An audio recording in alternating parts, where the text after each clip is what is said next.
So why leaving the dark side?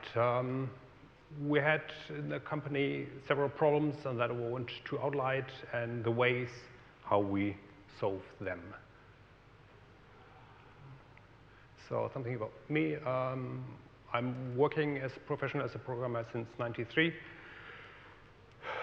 And since 2003, I'm employed at Medical Solutions, which is a company dedicated to medical imaging software, and we are located in Bremen. And most of the time, well, nearly all the time, I'm just doing C++ and assembly for high-performance stuff. And we do our test in Ruby, but that's something I will come up. The team I'm working in. So we have 3 product owners, 4 Scrum teams. Each team, 4 to 5 developer, test engineer, requirement usability engineer, and a half-time Scrum Master. So we have 2 Scrum Masters for 4 teams. And on top of this, we have a test lab with, which executes tests which are not capable of running in a sprint. So, and all the work which I'm presenting today is not my personal work, but everything which we achieved inside the team. So what are we doing? We are creating a mammography workstation. Does everybody know what's mammography? I see. Somebody don't? Okay. And we manufacture this software for an individual OEM customer, which is a company in the US, and they make the gantry, so which acquires the images, and we create the software to display the images. Since it's a medical device, we're living in a regulated environment, so there are several procedures which we have to follow. But since yesterday, I know we are happy in life comparing to the people in the financial markets. And the product is in the market since 2002, and at the moment we have about 7,000 installations. That's perhaps not much, but the radiologist world is not that huge, and we have a market share, something about bigger than 50%. So that is the view of the radiologist. So we have 2 5-megapixel displays. These are grayscale displays, and each of them can display grayscales up to 10-bit. So it's different to the normal VGA display, which just can have 8-bit. And that's the normal setup. So on the top row are the prior images, which are taken 1 year ago or 2 years ago. And in comparison, the radiologist sees the images of the current year. And this is just a low resolution and just for comparison. And later, they have the capability to display them in single tiling or in a pixel by pixel display. They do this in a darkened room, and so the keyboard is not very useful, so they have a special keypad which they can use blindly. So we deployed as a standalone client server. We were pretty old on Windows, but our customer is not going that fast, so we have to stick to Windows 7. It's a C++ Qt application with some lines of code. By the way, if there's any question, ask me directly, not at the end. I think it's much better. There are some challenges which we have to handle. One is that each hospital is different. They have different archives from different manufacturers. They have different reporting systems, and all this must fit somehow together. There is some kind of standard, but well, not everybody complies to the standard. And a typical radiologist is capable of reading 120 patients per hour. So he has about 30 seconds per patient. That's the typical speed they read. And for a single patient, in the old days, we had about 120 megabytes per patient. Since for some latest years, we go up to 4 gigabyte uncompressed pixel data for an individual patient, and they're coming up to 400 patients per day. We're not allowed to use any kind of special high-performance computing, so just off-the-shelf PCs, except the grayscale displays or something special hardware, but the rest is just off-the-shelf PCs. And currently, we support up to 24 clients. Yeah, and one requirement or what key feature of our application is that each image change happens in less than 1 second. If one opens today, for instance, with Photoshop or any other application, an image of about 20 or 40 megabytes, you know how long this takes. We are doing this not only with a single image, but up to 8 images in less than 1 second. And this is not a new feature. This is the key feature since the very first time. So it's since 2002 we are fulfilling this requirement. So, but now come to the problem. What you see on the bottom line is the time scale from 2009 to today, and each bar represents a regular release which we had to deliver to our customer. And the height of the bar is corresponding to the third level customer complaints which we get per release. And because of this, especially here, with this high number of complaints which we got, we had to do so many patches in that time. And this was very, very problematic because we could, of course, at the same time implement less features for the end customer. And each patch is introduced high cost for our customer because there is no distribution via internet, so that you cannot download the application, install it, or automatic update, because many hospitals have, because of security reasons, no direct access to the internet. So for each of the 7,000 installations, a field engineer must go into the hospital and install the software. They have to make an upgrade plan. There's a plan that the system is probably down for 1 or 2 days, and the hospitals don't like this. So each patch is a huge problem for our customer. So then we searched for the reasons of this. We tracked all the requirements which the software had in a requirement management tool. I don't like any of them, so the usability of all of them I've seen, it's horrible, but that's not topic of this. And we had about 10,000 individual requirements, and because of regulatory reasons, we are required to trace or have a trace from the requirement to the test. And at that time, we only had paper tests, so Word documents that contains all the test steps which were to be executed. And you can imagine that this huge of inventory which we acquired over the time to handle all of this traceability. And each release phase took between 8 and 12 weeks. Sometimes it was longer. If there were huge bugs in the software, we had to redo a huge number of tests, so we didn't had a lot of fun at that time. And on top of this, we had huge number of bugs. Otherwise, we wouldn't have get this number of customer complaints. And one problem was training of the people. This was not seen as very important at that time, and well. So then we tried to find solutions.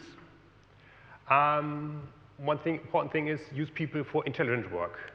Executing a paper script, doing a step, click that button, and see what's happening, that's not intelligent work. So move this stupid work to the machines. They can do it much faster and with much less errors. At that time, we had many students employed at the company. And first, they must be trained into the software to execute all the tests. And after 6 months, they were gone, and we had to do it again. So we had a huge number of people going through, and all the time, lots of knowledge went away. So another problem was that at that time we were working in the waterfall process, and so we had a plan at the beginning what features all the customer wanted, and then we started implementing, and then we saw, well, it will probably take longer than a year for the customer. And that he said, wait, but when it takes longer, I need this feature as well, because otherwise I would get it just 1 year later in the next release. And so the release cycles got longer and longer. And so we had the idea to change to the waterfall, to Scrum. But we saw very early that all the regulatory documents are written within waterfall mind.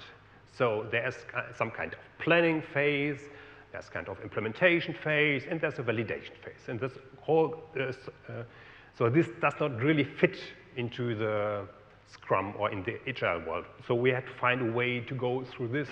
And at that time, there was nobody else, or at least we didn't find anyone who did this in a medical environment. So there's nobody we could ask, how are you doing this? And then we had to do engineering education, and of course, we had to invest in the test automation. So what did we do for the engineers? We bought the Uncle Bob videos. Does you know them? Clean Coder from Robert C. Martin. If not, I can just recommend them. It's lots of fun. I think 2 years ago he had a keynote here. And the videos are really lots of fun, and lots of really useful stuff in it. And we bought the complete series. Then we bought lots of books, and everybody really was forced, no, just take it, read it, and say what you think about these things.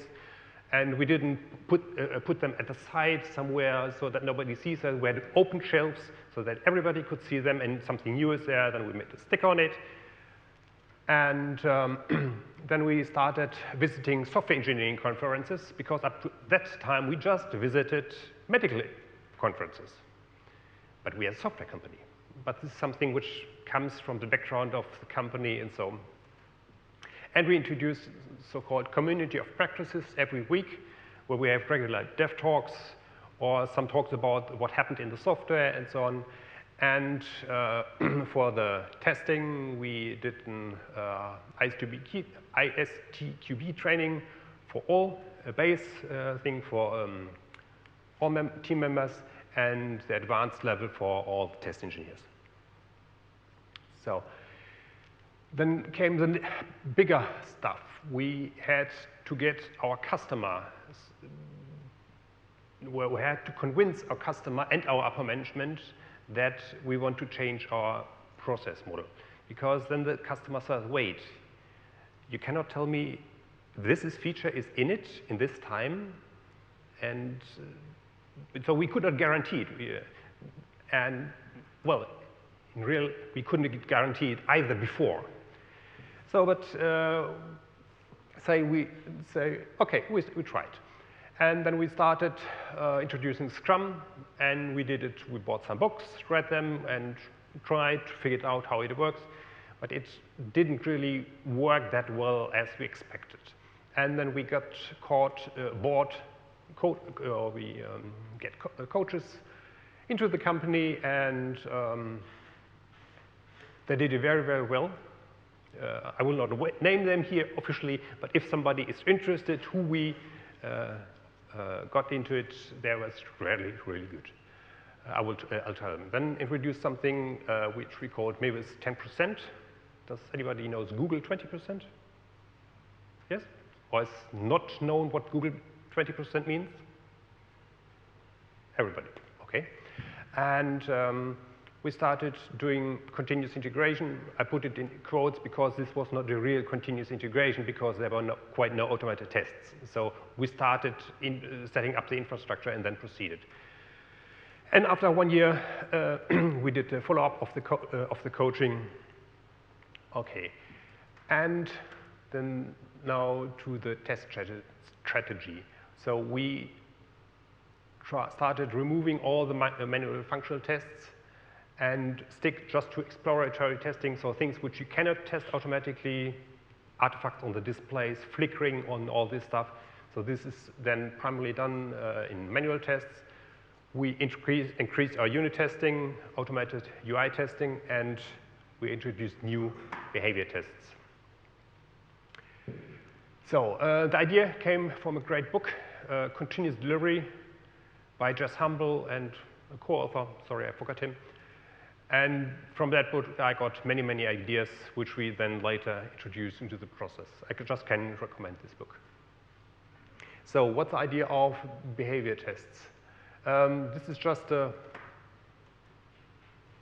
some kind of representation how the software is structured.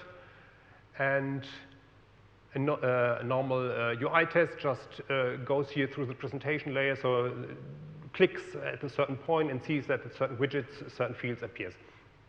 But that's not what we did. So we take the test interface and let's talk it to the application layer. And sometimes, because of performance reasons or other things, you cannot get all states from the application layer. So then we go directly to the business layer or even to the data access layer. So behavior test. At that time, pretty new, a tool called Cucumber came on the market. Who knows Cucumber? Okay. Who knows it? Who doesn't know it? Okay. So it goes, in Cucumber, it goes that way. Let me introduce it shortly. You write everything in this prosa. So you have to follow certain syntax. They call it gherkin. I don't know why. And so it starts with given, then there comes a text. The login dialog is, for instance, is visible. When a registered user provides username and password, then the user is logged in and administration module is available. So this is then parsed by the gherkin parser, and later so-called step definitions are executed, which are registered on these texts. And then these step definitions are later then executed. So then this is actual Ruby code which is then later executed.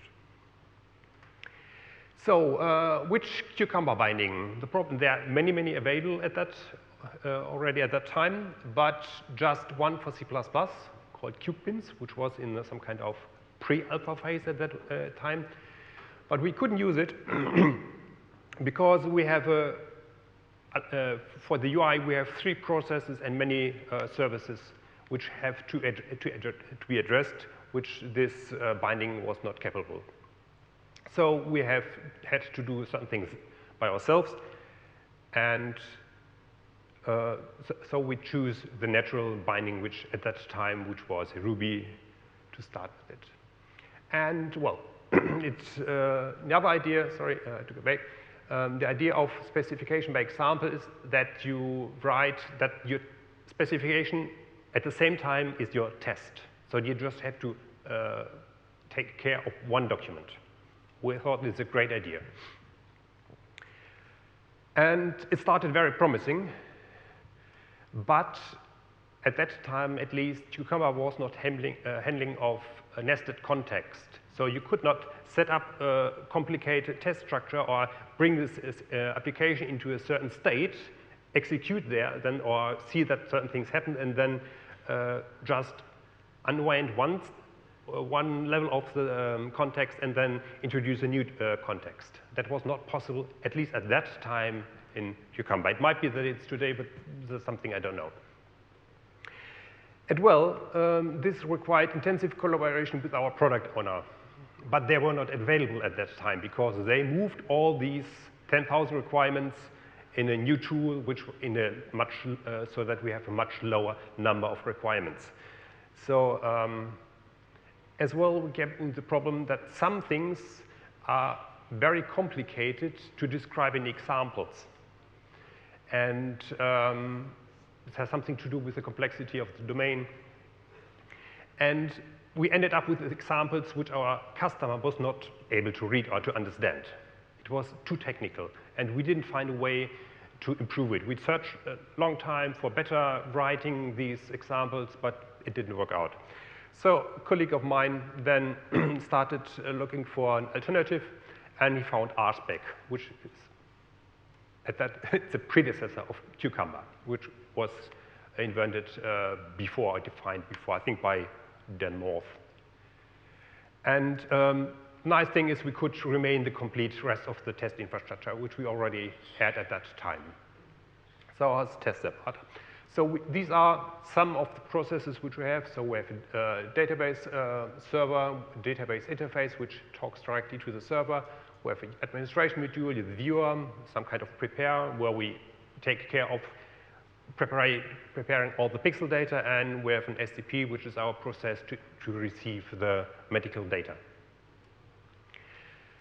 Then we introduced what we called a RSpec center, and we have RSpec at that time in Ruby, and they talk in XMLRPC. Does everybody know what's XMLRPC? No? Okay. The short version, it's a predecessor of SOAP. SOAP is a successor of it, it's a predecessor, so it's a kind of XML-based structure. So, and this is then translated by the RSpec Center into IPC calls. So IPC is our proprietary communication mechanism between the processes, and it's the same which we already had in place.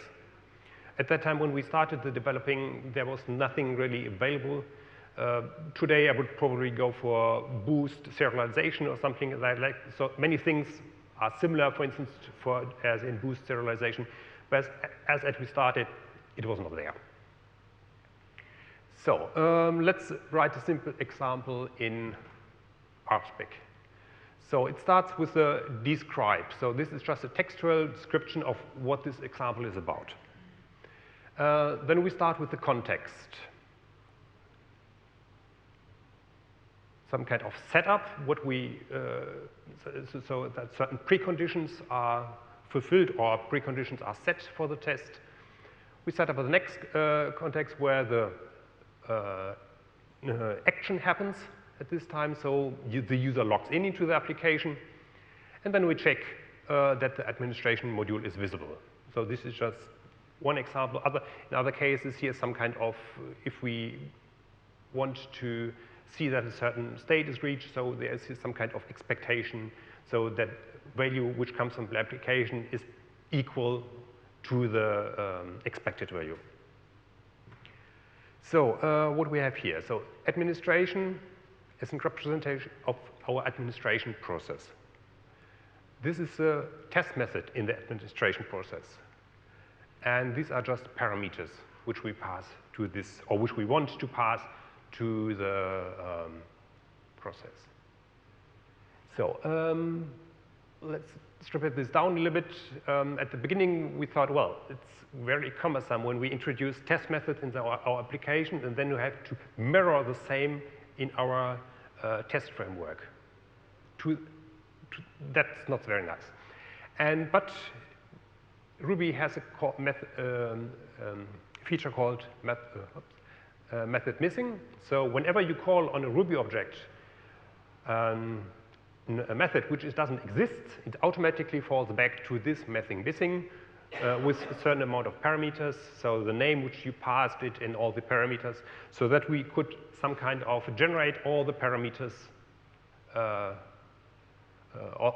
the functions on the flights. How we do this in detail, I have some slides at the very end. I do not want to introduce here, but perhaps it's useful for someone. I put them at the very end. So that's how the XMLRPC protocol looks like. It starts with an RPC name, so that's the name which must be registered in the RPC server, which we talk to.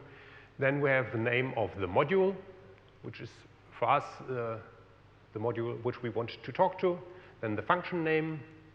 We pass a set of parameters to this function, and we pass as well some kind of timeout. Because it may be, because of an error, that this function doesn't return, and then the test would stall there forever. So, what happens, what do we do then? So this is then transferred over the socket, and the RPC aspect center looks for the administration module, and it converts, the complete payload of the command into our binary IPC protocol. We just have a limited list of supported types, it's string, double, bool, hash, and array, but we allow any kind of nesting of these types. So, and this is then, we just walk down this tree and create a corresponding structure in our binary format, which we then send further. So then the RSpec center sends this via IPC to what we call an RSpec interface, and each module which we want to talk in has such an instance of this RSpec interface, and it registers for a specific dedicated IPC call, and it starts to parse the binary stream, extract the function name which is inside the stream, and looks for the test method, and it calls then this test method with stream and with main stream and with last stream.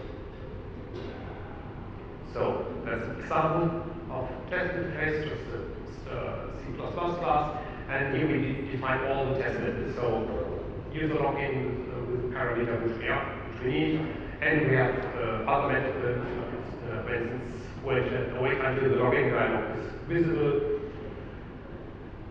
And so this is, so at the end we have today about several hundred of these test methods in our application which we can use. At the beginning it was very painful because there was nothing available.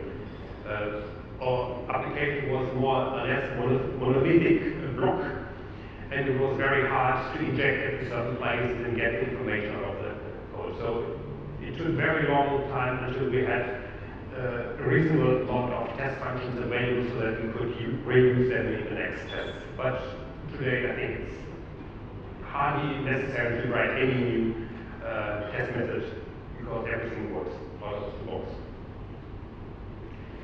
So that then happens inside the application. So the RSpec interface looks up for certain glue code between the application interface, and the application interface then executes the actual code of the application, which is, for instance, used by the UI as well. So that's the glue code. So we define the method which we offer.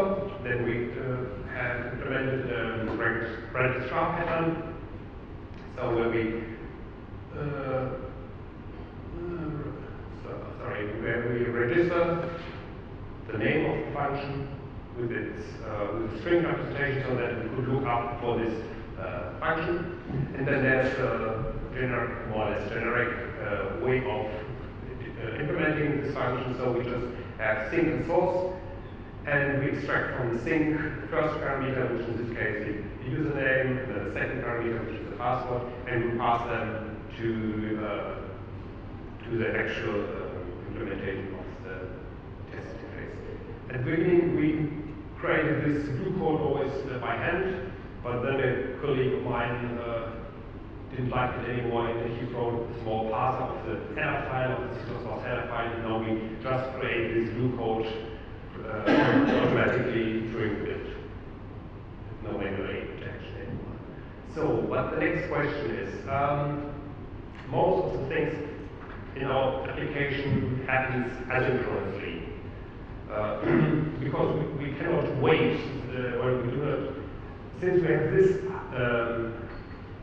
strict performance requirements, we cannot do anything synchronously, because every time the user must have the possibility to interact at every point. So we do most everything in the application asynchronously, inside the process as well as from one process to the other one.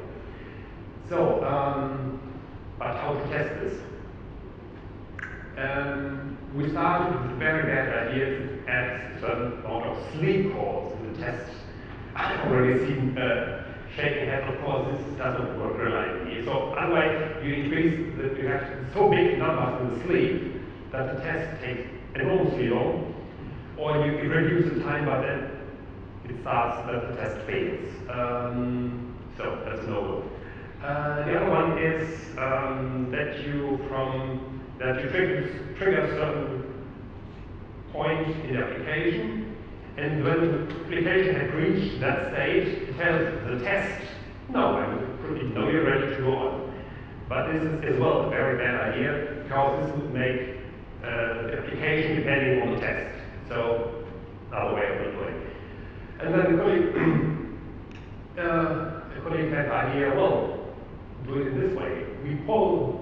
Normally, I hate polling, because in a normal application I don't do it. But here we think it's fine. We poll with a very short interval, about 50 milliseconds, and we just check is the state reached, and then we wait.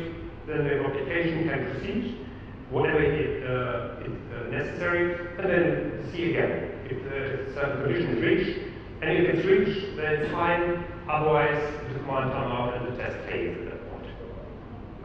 So, as an example of the synchronous command, so we have the RSpec.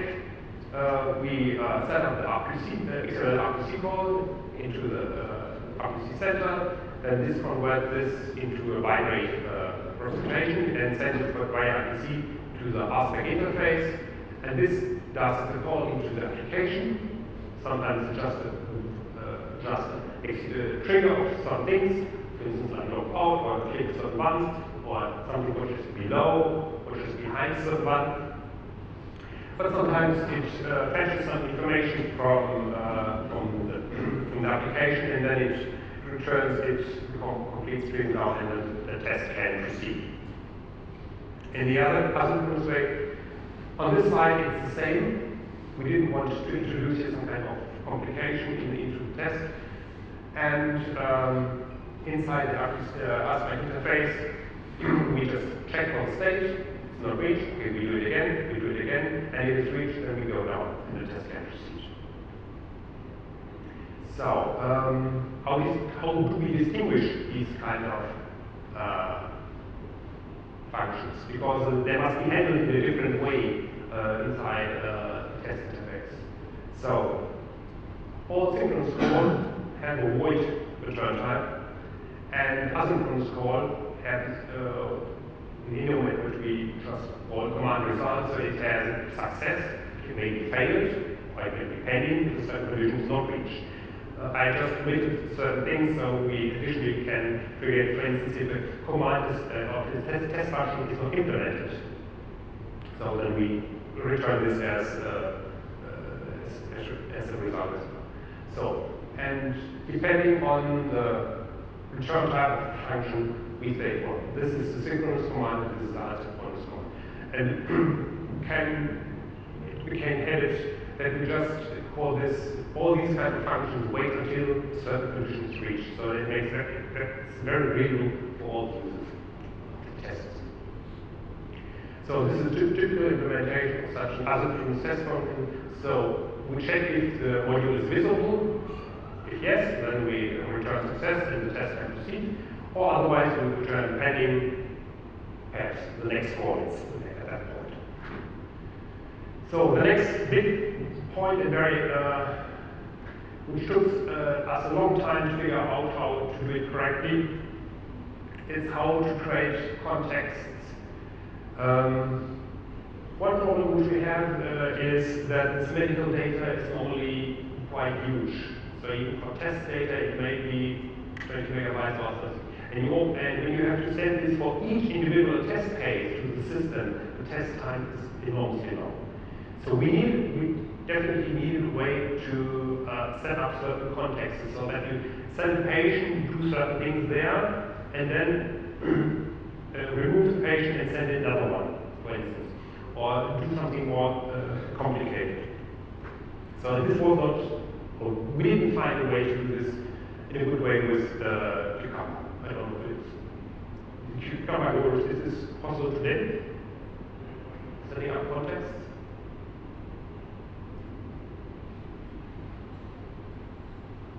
Obviously not. So what do we do? In here, we have something which we call scoped. So this, we have it in C++. So when we leave the scope, then this execution is undone. So here the user is logged in. So this is the first level of our context stack. Then we send a certain patient. Then we check that a certain condition is reached, so that the test succeeds. So then we leave the scope, this described scope, and then the patient got through automatically. And then we send the next patient, or whatever is necessary for the test.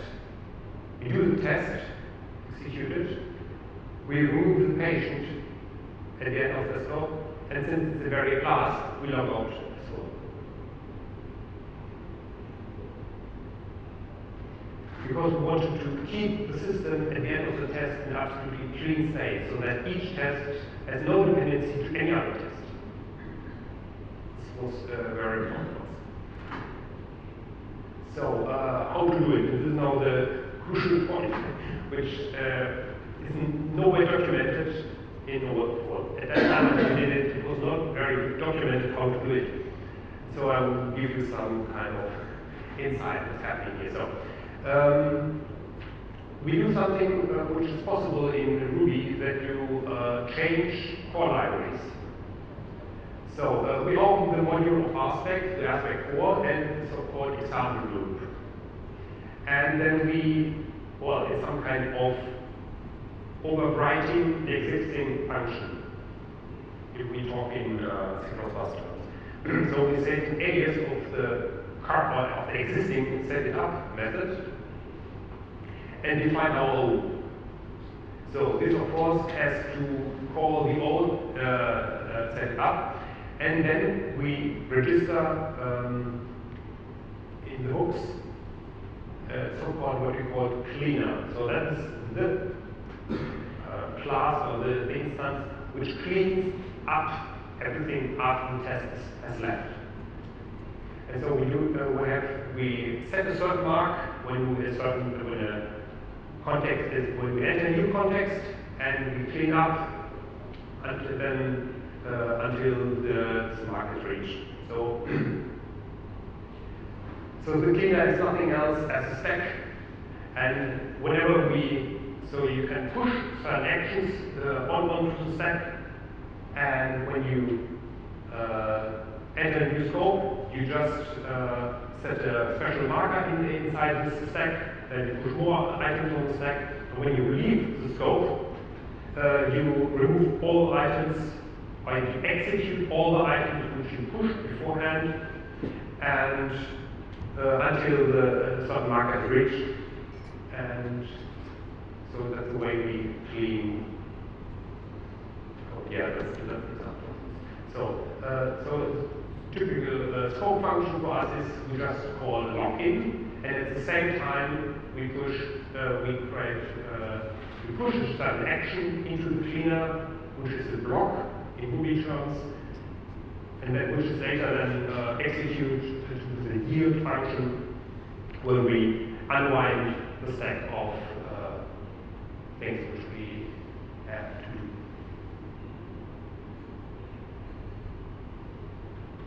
Any questions up so far? This sort of unwinding of state relies upon the action you push onto the stack, taking the machine on the test back to the original state. Yes. Somebody logs in and then logs back out. Presumably there's maybe a record of that login in the system somewhere, so the state is exactly the same as it was before that. Okay, that's in this case it's true, but normally It's not exactly, you're right, this is not exactly the same state. But we have certain things where we create certain log entries which have to be visible for the user, which a test or which a condition in the application creates a certain log entry. When we leave the scope of the context, we remove this log entry. This is one of the methods which is normally not available for the user or something like that. So this is an example for a call which goes then directly to the database and they remove all the log entries that were created. You know, of course, normally these just go out. Normally they expire after 1 week. So there's no way to remove them manually. So that's one way to handle this. Okay. Yeah. Who writes the RSpec scripts? Developers or testers? Either one. Yes, either one. It depends a little to the, well, sometimes to the skill or to how the tasks are sorted or brought to the individuals. But most of the well, it depends as well on the teams. Some of our testers are very capable in writing Ruby in this kind of tests, or they even go to the C++ code and do introduce new test functions. But other developers have their focus, other testers have their focus in other areas, and there's not so much experience in this way. And in these cases, the developers write these kind of tests in parallel with the tester together. So most of the time, we really try to do pair programming as much as is possible. So some helpful additions which we find. So debugging failing tests can be very difficult. And so what we introduced, since we already passed the complete stream from the RSpecinterface to the application and vice versa, so we transform everything in the other kind of protocols. We already know what's in there. So then we just take it and write it into a log file. So then we really can go in milliseconds what's really happening in the application. That's very, very useful to find in what state the application was at that time. As well, we record some statistics during the test. So for each function which is called, we take the time, or we record the time, how long the function call takes, and we sum up this at the end. And at the very end of the test, we just write a complete statistic of all function calls, all the time it took. And so that's very easy to find bottlenecks inside the application. That was very useful. Some things are clear that they take time, but other things, well, this function is called 20,000 times. Okay, I think then we have to look that we get the time shorter. The nice side effect of all this, the application was stressed in a way that it was never stressed by the user before. So we could make image changes, pattern changes in milliseconds, and many race conditions were triggered, which we had in the application that perhaps sometime happened in the field, and the user shut down the system. But we don't know what happened. Normally we didn't get this reported, but we find many of these during these tests because the application was stressed so hard, so we could really fix that all. So, but what brought us this in the end? So this is the old curve from the beginning. The blue curve are the number of unit tests we created during this time, and the green curve is the number of RSpec tests which created all the time. And you already see the number of, so that's the time one where we had the first drum training. That was our second follow-up training. At that time, didn't have real impact on the quality of the software. It's some kind of learning time. But as you see, we just did one patch last year. So that's, for us, it's huge improvement and for our customers as well. And of course, we get some customer complaints or problem reports. But none of these reports caused a new patch. Because many things at that time happened in the hospital infrastructure, and they were not capable of handling new image formats, and so we got at this time had to fix, or we had to search for problems which were not our problems at that time, but were problems of the application which were connected.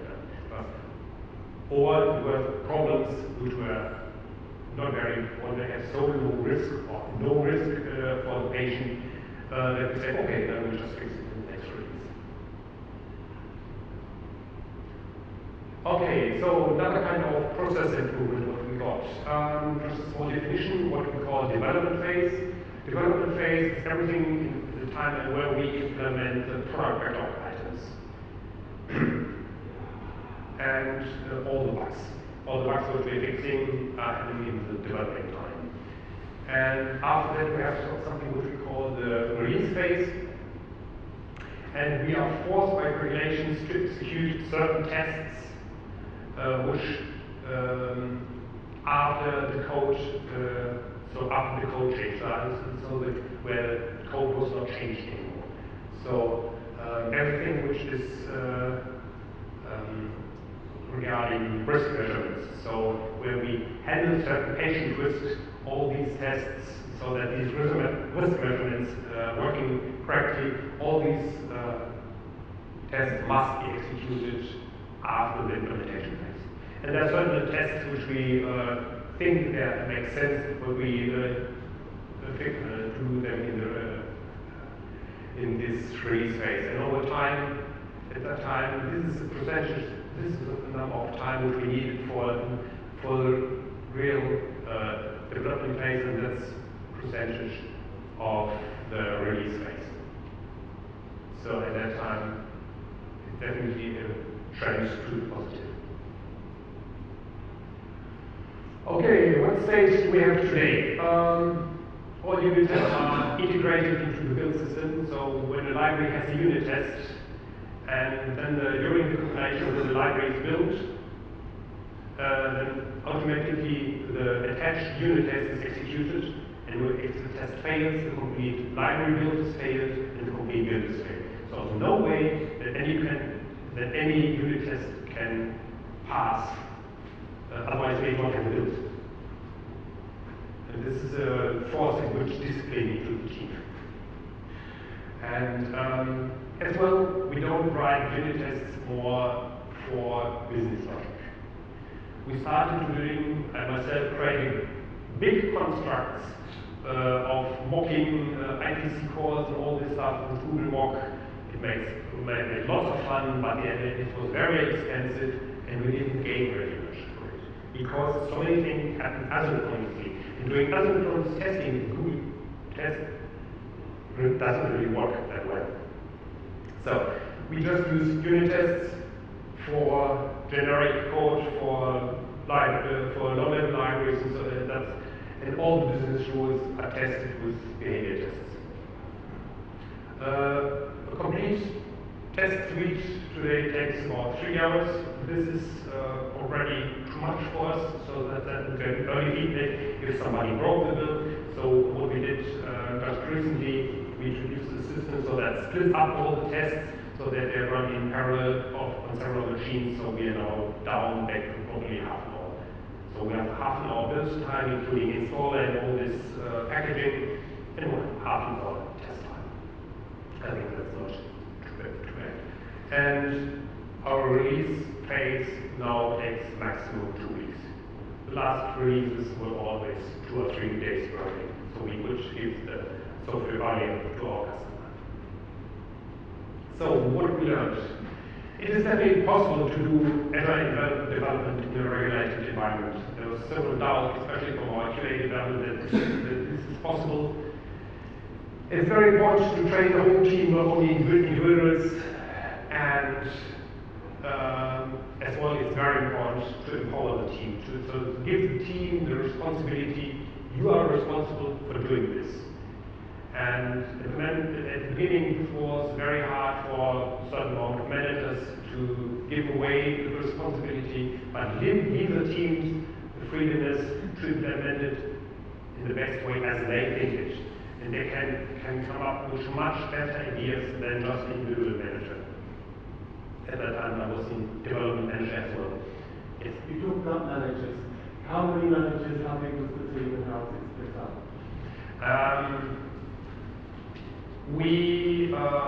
At that time we had one chief product manager and 2 product manager. We had 2 development manager, 1 test manager. So what the development manager beforehand we had, we played a lot with Microsoft. So we created lots of Gantt charts. It's of the project. Yeah, Microsoft project. Yes, and it was really fun to try to optimize the development plan for all the tasks that the individual developers had to do. And so I was really happy that we went to Scrum, so I was rid of this dirty job. And so I'm still a development manager, but I'm part of the team, and I just code as everybody else. And I have no problem when somebody else, or a junior developer asks me, what are you doing here? Isn't this nonsense? So we are really working in a partnership together, and everybody is responsible for everything. So my only responsibility at the moment is to sign the vacancy forms as a development manager for us.